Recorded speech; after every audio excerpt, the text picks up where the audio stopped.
The terrain is rocky and parched, more so in recent years due to drought. But many Israelis say they've witnessed a modern-day miracle in the Holy Land. In another 3 years, Israel's water crisis will be over. This commercial from Israel's public water utility boasts of a new abundance. It will happen because the desalination plants will reach full working capacity. 25% of Israel's drinking water now comes directly from the Mediterranean through expensive desalination plants built along the country's coastline. Israel is a mostly urban nation, yet it has developed a thriving farm sector by efficiently using limited water resources in many different ways. We have a pipe here with a dripper.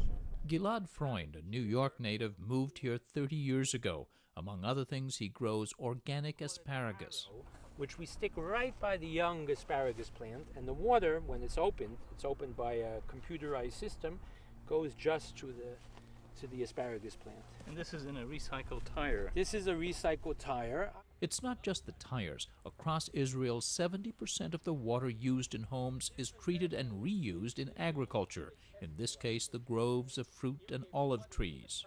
All the sewage from all the houses comes here. The washing machine, the shower, the toilet, the sink, it all flows here. And here the water is recycled. Israeli farmers have fulfilled the Zionist dream of making the desert bloom. But Gidon Bromberg and Nader Al-Khatib say it's come at a cost. The two men, one Israeli, one Palestinian, are with a group called Friends of the Earth Middle East.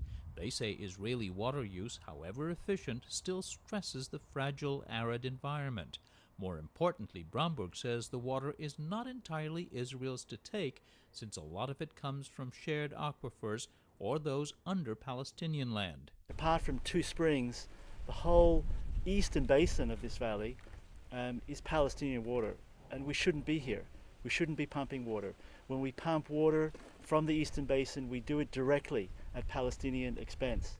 Water, or access to it, is a key measure of the growing gap between the Israeli and Palestinian standards of living. The water disparity is especially sensitive in the West Bank, land captured by Israel in the 1967 war, a lot of it now under Palestinian self-rule. In the proposed two-state solution, the West Bank, as well as the Gaza Strip, would form the future Palestinian state. But today, over 300,000 Israeli settlers live in the West Bank, some with large, bountiful farms.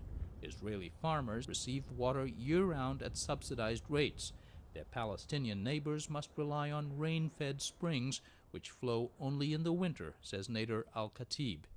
And if we look around us, we will see that the Palestinian land is totally bare now. There is no farming here because there is no water.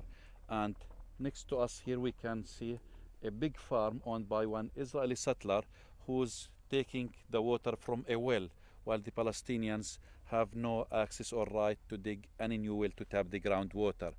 Palestinians complain that Israel controls water sources that should be shared, even though there's a joint committee set up under the 1993 Oslo Accords that must approve water permits.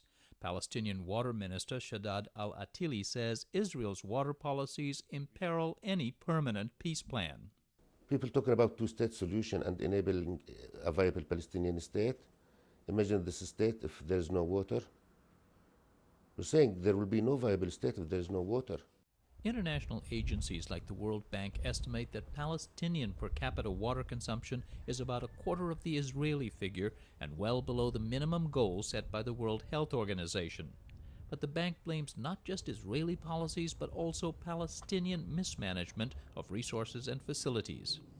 For their part, Israeli officials say the consumption comparison is unfair since Israel's far more industrialized and developed economy uses more water.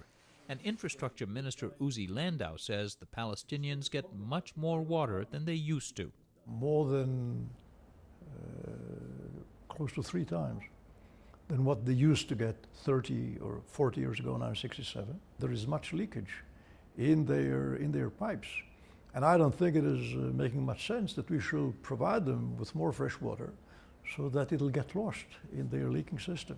And he says the Palestinians have few, if any, working waste treatment facilities. As we provide them with fresh water, we in turn get sewage. They claim that this land belongs to them, that this is their land.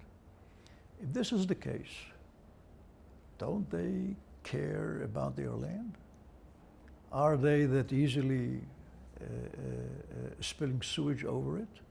Minister Landau, we return back sewage because you never approve a Palestinian project submitted to GWC, the Joint Water Committee, or to the civil administration. Attili notes that Israeli settlers also release untreated sewage. The Israelis say that's because the Palestinians haven't issued permits for treatment plants. Those aren't likely since the Palestinians regard these Jewish settlements as illegal. As the arguments go back and forth, as the impasse drags on, Friends of the Earth says it wants to draw attention to the humanitarian and especially environmental consequences. Water is a human right issue and should not be kept the hostage of the conflict. Their group is unique in this region for having Israeli, Palestinian, and Jordanian members, including many school kids. They want to publicize what Gidon Bromberg says are issues that should alarm all sides which rely on common water resources.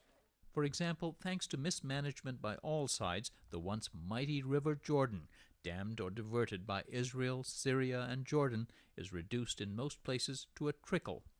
98% of the historical flow of the Jordan today no longer flows. We're left with something around 2%, and this is not fresh water.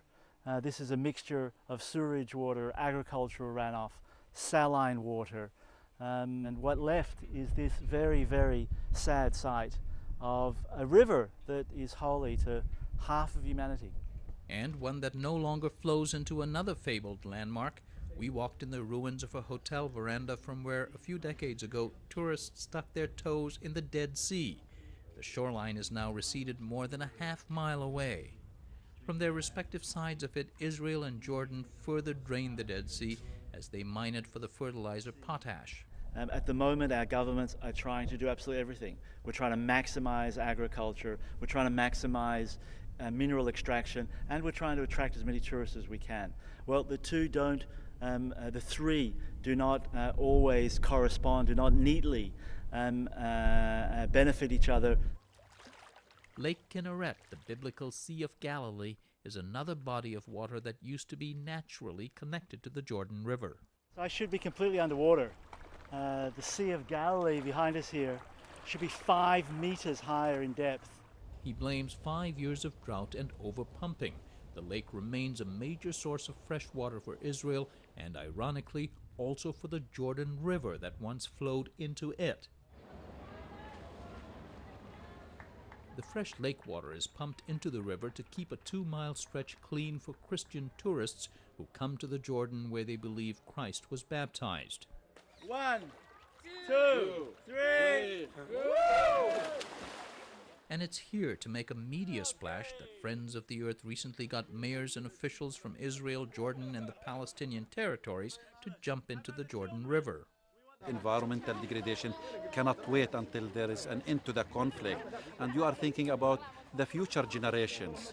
They've been called naive or worse for working across the historic enemy lines, but Friends of the Earth insists it has raised the visibility of water-related issues in this region, and that working on them at the grassroots level can be a confidence builder between people who've long lived in fear of each other.